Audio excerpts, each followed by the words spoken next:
Oh, my neck. Hi, everyone, and welcome to Dynamite, or Might. I, Mike Lane, here with Tony Schiavone, here with Montel Vertadius Porter, and today on Dynamite, or Might, we are going to see, hopefully we'll see The Miz and his ongoing bind with Godzilla, or Godzilla, King of the Fiends, or Kaiser of the Fiends, Mike Lane says. How did this come about?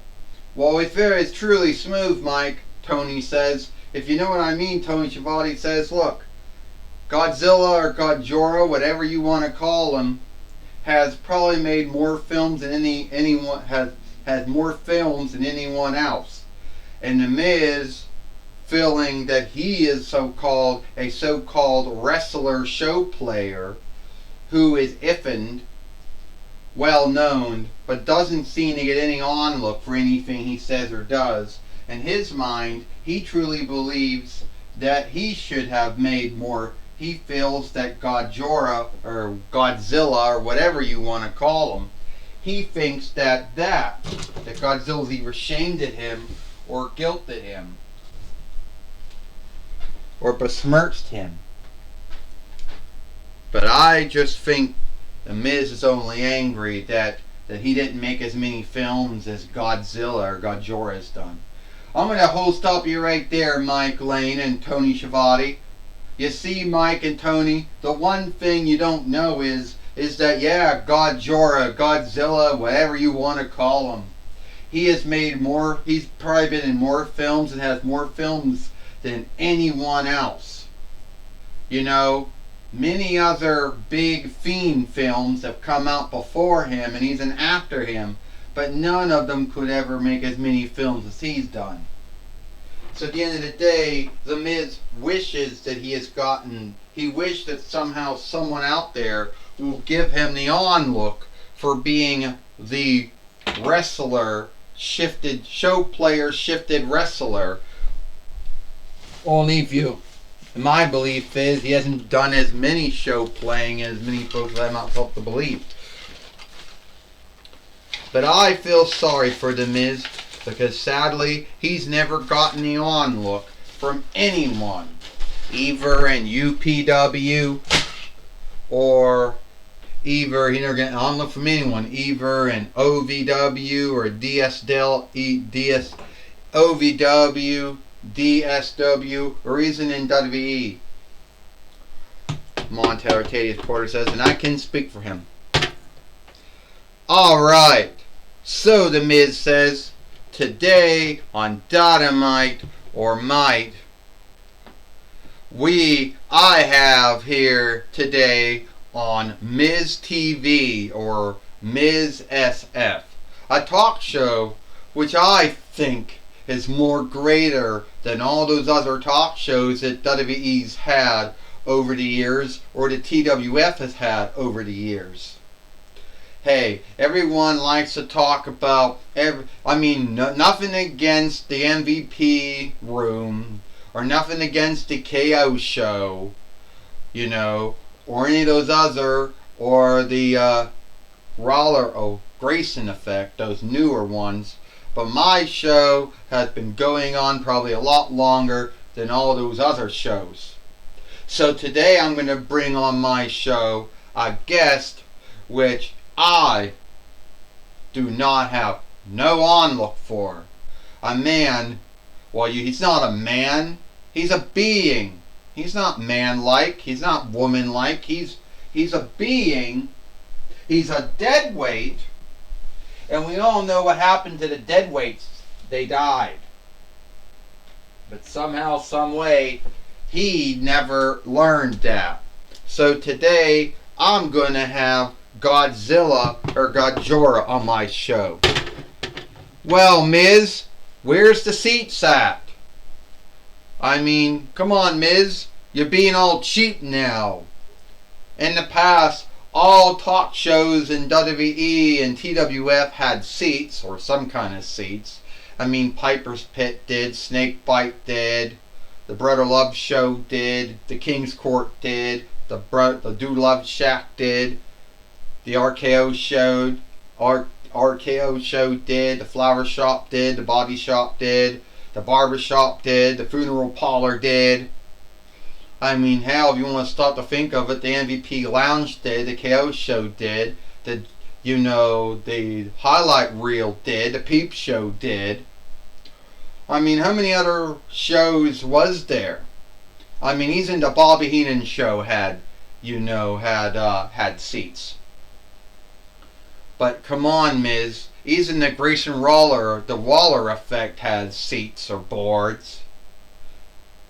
And you don't seem to have anything. Oh, is that right, huh? You brought up all those talk shows in the past. Most of them were heel wrestlers. Most of them were heel wrestlers who did it. Alright? So I'm going to tell you something right now. Oh, the Heartbreak Hotel. Now, they had seats and boards, too. Anyway, the grounds that I want to tell you about is, way too many borrowed words, Godjora says, I know. But anyway, they all had one thing that was the same. I mean, they all had some kind of seats, boards, whatever you want to call them. And Ms. TV, you got no seats and you got no boards. So that's just sad. Okay, I didn't bring you on my show, Godzilla, so you can tell me how cheap I am.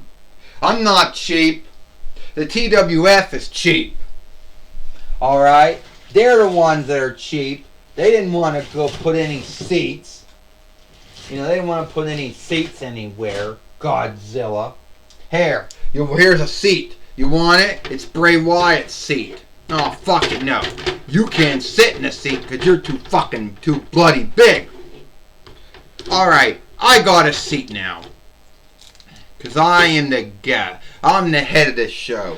Alright, here's a seat now. I know it's Bray Wyatt's seat, but who gives a shit? I'm going to tell you right now, Godzilla, you think you're so greater than me.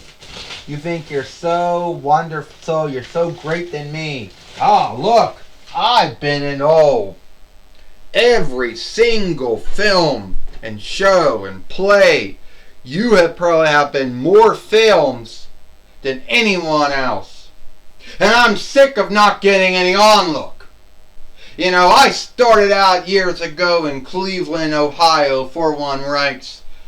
And I started out as a show player, if you can call the True World show playing. Then, after that, I went to Strong Enough, WWE, and somehow out of luck, I got chosen.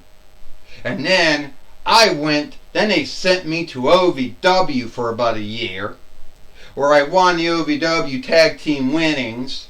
Then they shipped me over from OVW over to DSW. Then that shut down. Oh, they were still run. And then I won the DSW Heavyweight Winnings.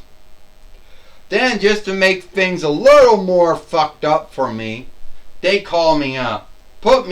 They call me up. And year after year, Raw, SmackDown, Raw, SmackDown, Raw, SmackDown, ECW, Raw, SmackDown, whatever. NXT, whatever show I was on, I did great. 2-time WWE heavyweight fighter. 8-time WWE interlanded fighter. I won the WWE Tag Team Winnings at least 2 times. I won it once with John Cena.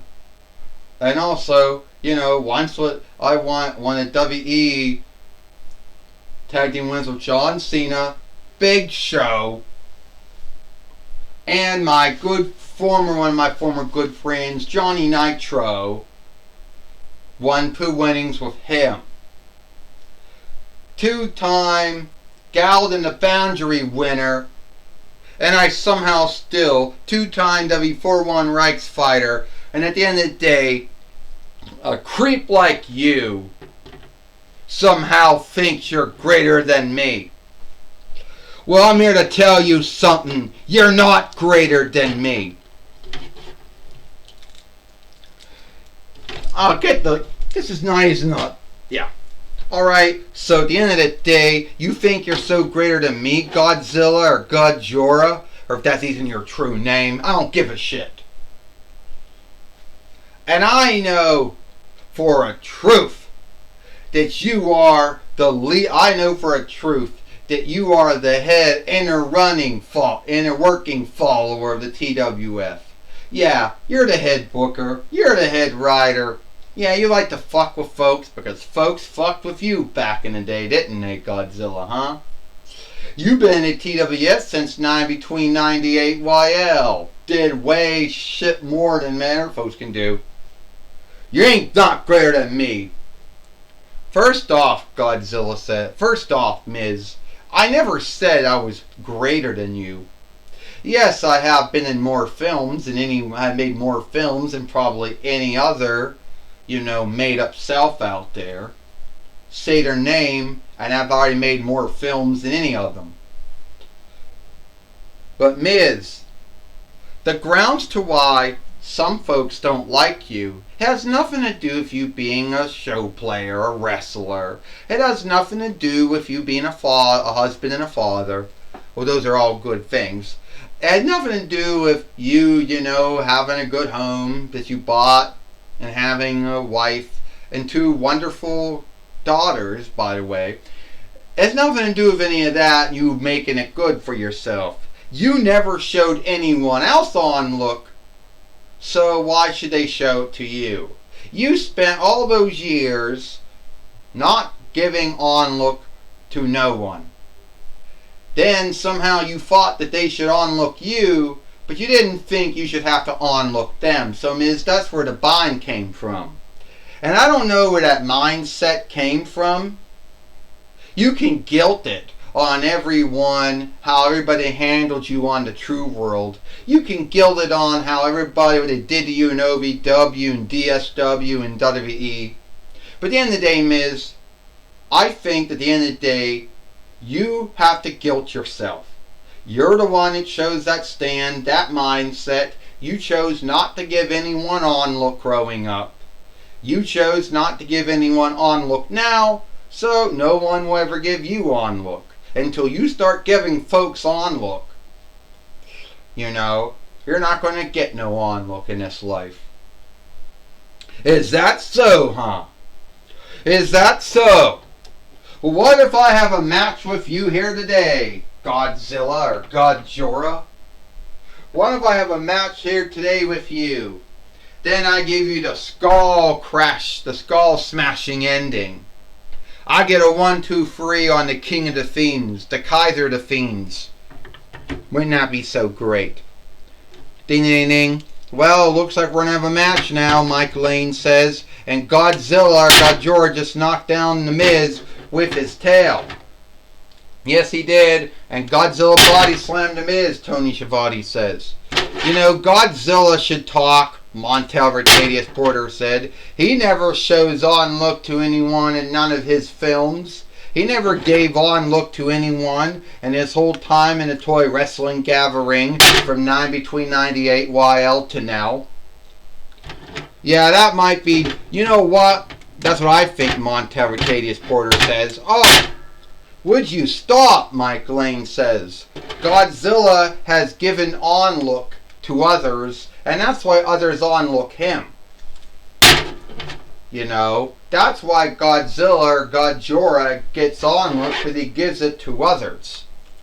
He's always been that way, Mike Lane says. And Tony Schiavone says true that Godzilla or Godzilla, whatever you want to call him, sometimes is offshooted to be like Stunning Steve Austin, or the Ring Overling Steve Austin, or Stone Cold Steve Austin, or Steve Austin.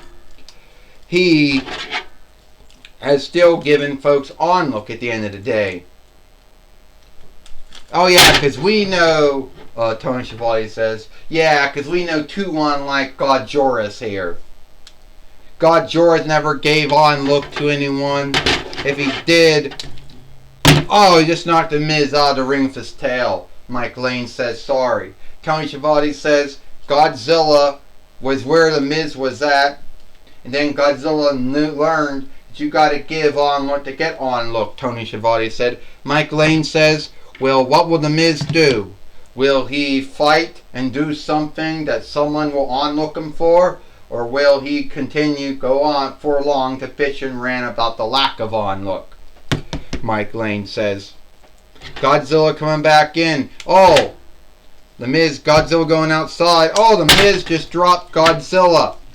Oh, Godzilla or Godzilla is in a bind now, Mike Lane says. Here comes the skull crashing ending, Tony Schiavone says. The skull crashing ending. Will this be enough to beat him? Well, I hope so, Montel Rotadius Porter says. Because since no one has had an answer to beat Godzilla, and they've still been coming up with a way to beat Godzilla, going back to 9 between 53 YL. If The Miz can beat Godzilla, then they will onlook him. You know? 1, 2, 3. Ding, ding, ding. Here is your winner, The Miz. And now The Miz, or Mike Mizinian, or called The Miz, has beat Godzilla, or Godzilla, the king of the fiends, here today on Dynamite, or might, Mike Lane says. So at the end of the day, I don't think that The Miz will be getting any onlook for beating Godzilla or Godzilla, because he still hasn't been giving any onlook, Mike Lane says. That's right, Tony Schiavone said. There's only been a short list of folks who have ever beat Godzilla or Godzilla or whatever you want to call him. But at the end of the day, The Miz is still not going to get onlook because he's still not going to give any onlook, Tony Schiavone says. I tell you what, Mike Lane, Tony Schiavone, Godzilla or Godzilla, whatever the bloody hell you want to call him, he is a deadweight, a small a big being with a small brain, and he's not going to understand he doesn't understand onlook. He never did, he never will. The Miz, he's a man, he's self-aware, he's alive, he's got a soul, he's got feelings and moods and selves. Yeah, so if anyone knows anything about onlook, it's going to be The Miz, Montel Rotadius Porter says. Sorry for that burp that came out. Alright, Jim Ross now is now going to be talking with The Miz. Alright, Mike Lane, Tony Schiavone, I'm going to be talking with The Miz here today on Dynamite, or might. And I wish I wasn't. Well, Jim Ross, how does it feel to know that you're talking to a man who beat the king of the fiends, the Kaiser of the fiends, Godzilla or Godzilla? First off, you're not the first man or woman who beat Godzilla or Godzilla. Two off, Miz, you still ain't going to get no onlook because you still haven't been giving no onlook. Let me guess, Jim Ross. You should know all about that. You know what? You were the same man who, well, yeah, you weren't in skilled dealings anymore by the time that I came to WWE. Johnny Ace took over that. But I had a belief, Jim Ross, you probably weren't really, I wasn't high on your list even back then. You know? And we all know what you thought of me. Oh, he's a show player who wants to become a wrestler. Yeah, like that'll ever work. First off, Miz, I thought that you did have the skills to be a great skilled wrestler, or a great skilled fighter, or an overstar. I never thought you having a show playing background would stop you if you truly wanted to be a wrestler. And look what you did, Miz. You're now a well-known wrestler with a good house. You got a wife, 2 wonderful daughters. But at the end of the day, Miz, you're still not happy. You're still angry and irked that you haven't gotten any onlook. And Miz, Need be your father or mother never taught you this, or need be they did and you just forgot it. But you got to get on look, you got to give on look. And that's how it goes. Well, you ask Godzilla or Godzilla, Jim Ross. 'Cause I'm the winner, he's the loser. And need be Godzilla will learn to give me on look before I give him on look. Since I'm the Miz and I awesome. Well, that's my talk with the Miz. Back to you, Mike Lane and Tony Schiavone. Thank you, Jim Ross, for talking with the Miz here today on Dynamite or Might. And it is all the time we got here for Dynamite or Might. I, Mike Lane, Tony Schiavone, Montel Vertadius Porter. We hope you like Dynamite or Might, and we'll see you tomorrow for Impact on XSTV or Smash and Inside SS.